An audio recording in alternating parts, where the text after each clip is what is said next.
ஆனா ஒண்ணு 2026ல ரெண்டு பேருக்கு நடுவுல தான் போட்டியே.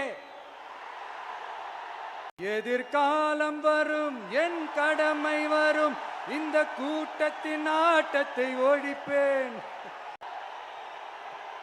ஒன்னு டிவிகே, இன்னொன்னு டிஎம்கே. இந்த போட்டி எப்படி இருக்க போதுன்னா, இந்த அலையன்ஸை வச்சு எப்படியாவது நம்ம தப்பிச்சிடலாம்.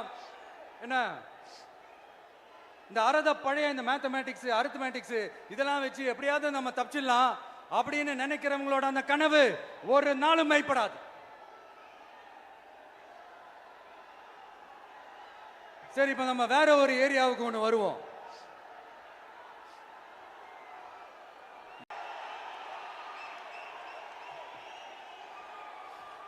மக்கள் அரசியல் என்ற அந்த சவுக்க கையில் எடுக்கலாமா?